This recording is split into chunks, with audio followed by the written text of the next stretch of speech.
আমি যদি আবার পরে আবার বিয়ে করি, আমি আবার তোমাকেই বুক করব। আমরা প্রত্যেক মেয়েরাই সাজতে এতটাই ভালোবাসি যে বিয়ের সাথে সাথে সাজগোজটা সমান প্রাধান্য পায়। তো এরকমই আজকে ব্রাইড আমাদের তৃষা, যাকে আমি বিয়ের দিনে সাজিয়েছিলাম, আজকে তার রিসেপশনের দিনে সাজানোর জন্য আমরা বেরিয়ে পড়েছি। আর এদিকে আমার ফুকলি সোনা, সে তো তাকিয়ে তাকিয়েই যাচ্ছে, আজকে একদমই ঘুমায়নি।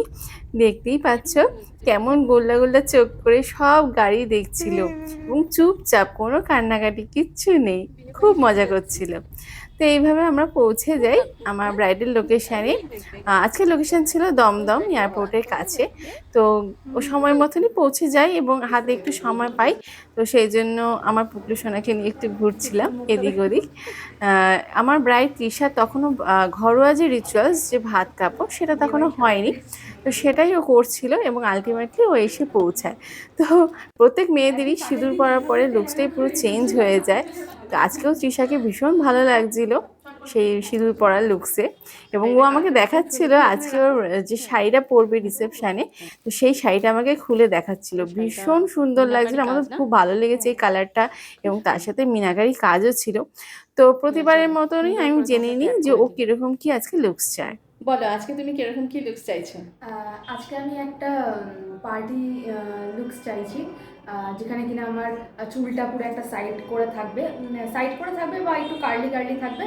আর দু সাইডেও থাকতে পারে, সেটা একটু তুমি দেখে নেবে যে কোনটা ভালো লাগছে আমাকে। আর মুখটা না, আগের দিনের মেকআপটা খুব ভালো হয়েছিল এবং সেটা আমার বাসি বিয়ে ভোরবেলা হয়েছিল। তো ভোরবেলা অবধি মেকআপটা তুমি যেরকম আমাকে করিয়ে দিয়ে গেছিলে পুরো সেরকম ছিল। কলকাটা খুব সুন্দর হয়েছিল। আর টিপটা বলেছিলে তুমি একটু বড় করো, তাহলে তোমাকে দেখতে খুব সুন্দর লাগবে। সত্যি আমি এটা দেখেছিলাম যে আমার খুব ভালো লাগছিল। আমার হেয়ার স্টাইলটা খুব সুন্দর হয়েছিল, আমি যেরকম চেয়েছিলাম আগেরবার বিয়ের দিন সেরকমই ছিল।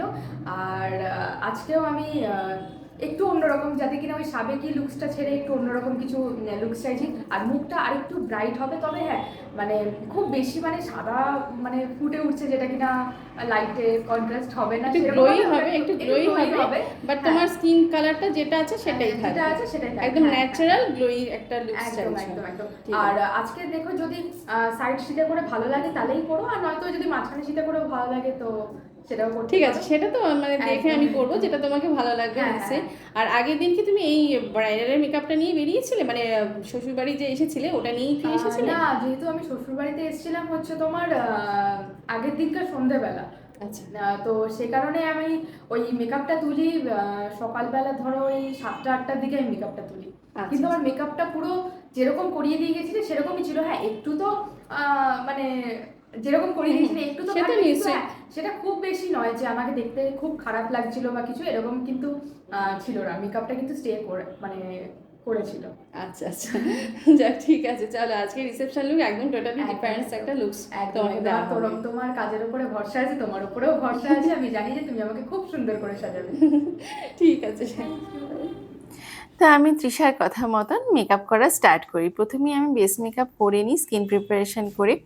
আমরা আগের দিনেও ব্রাইডাল মেকআপের দিন ভীষণ গল্প করতে করতে, হাসি মজা করতে করতে কিন্তু মেকআপটা কমপ্লিট করেছি, আজকেও তাই। তবে কি হয়, ব্রাইডালের দিনে অনেক স্ট্রেস থাকে, অনেক রিচুয়ালসের ধকল থাকে। তো সেই সব কিছুর এফেক্ট কিন্তু মুখের ওপর পড়ে। আমি প্রত্যেকবার আমার ব্রাইডদেরকে একই কথা বলি, তোমরা স্ট্রেস নিও না, চিন্তা করো না, তাহলে কিন্তু সেটা মেকআপের ওপরেও ইফেক্ট ফেলে। তো আলটিমেটলি কিন্তু মেকআপটা আমি সেভাবেই করব যাতে তোমাদেরকে খুব সুন্দর লাগে। তো তোমরা একদম চিন্তা করবে না। আর আজকে যেহেতু তৃষার রিসেপশন ডে, দেখো কত খুশি ছিল, কত আনন্দ করছিল। তো যার জন্য মেকআপটাও কিন্তু খুব সুন্দর ওর মুখের উপর বসছিল। তো ওর কথা মতনই আমি ওর স্কিন টোন মেনটেন করে একটা গ্লোই ফিনিশ করেছি।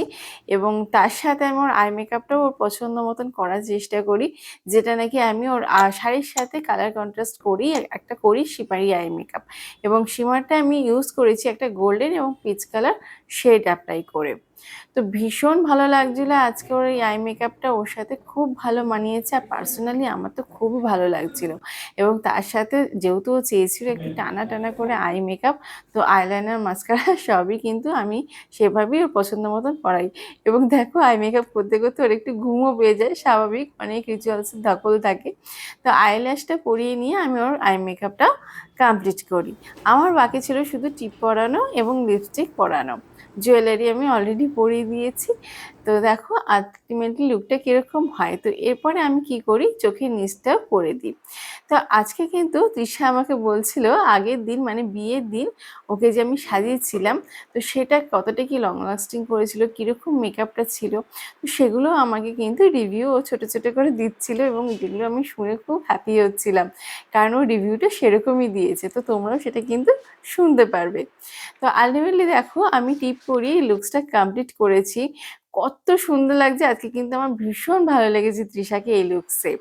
তো তারপরে আমি কি করি, ফিক্সার ইউজ করে মেকআপটা একেবারে সেট করে দিই। হ্যাঁ, কাজল, আইলাইনার, তারপর তোমরা এই আইল্যাশটা লাগিয়ে দিয়েছিলে, কোনো ঘাটেনি, কোনো প্রবলেমই আমার হয়নি। এরপরে আমি আসি হেয়ার স্টাইল। তো ও বলেছিল সাইড পার্টিশন বা মিডিল পার্টিশন, যেটা তোমার ভালো লাগবে আমাকে করে দিও। আমি মিডিল পার্টিশনই করেছি, যেহেতু ওর আজকে রিসেপশন ডে, এবং আমাদের রিসেপশন ডেতে আমি মেনলি ব্রাইডদেরকে বলি যাতে টিকলি না পরে, যেহেতু বিয়ের দিন তো পরেই। রিসেপশনের দিনে কি হয়, সিঁদুর পরলে মেয়েদের মুখটা কিন্তু চেঞ্জ হয়ে যায়, আর সেটাই কিন্তু মেন অ্যাট্রাকশান থাকে। তো আমি কি করেছি, মাঝখানে সিঁথি করে সেখানে একটু মোটা করে সিঁদুর পরিয়েছি এবং ফ্রন্ট ভেরিয়েশনে একটা অ্যাডভান্স হেয়ার স্টাইল করেছি, আর ওর পছন্দ মতন সামনে একটু ওপেন কার্ল করেছি। তো আজকে আমার তৃষার রিসেপশন লুক এখানেই কমপ্লিট হলো। তো আমাদের কি হয়, ফটোগ্রাফার দাদাদেরকে একটু হেল্প তো করতেই হয়, কারণ তারা যাতে খুব সুন্দর সুন্দর ছবি ওদের তুলতে পারে এবং তাদের মেমোরিটাকে ধরে রাখতে পারে। তো সেই জন্য আমি তাদেরকে কিছু হেল্প করে দিচ্ছিলাম। তো আজকে আমাদের এখানেই কাজ শেষ হলো এবং আমরা আবার যথারীতি বাড়ি ফেরার পথে বেরিয়ে পড়লাম। তোমাদের লুকসটা কেমন লেগেছে অবশ্যই আমাকে জানাবে কমেন্ট করে। আমি অপেক্ষায় থাকবো, আর সকলে ভালো থেকো।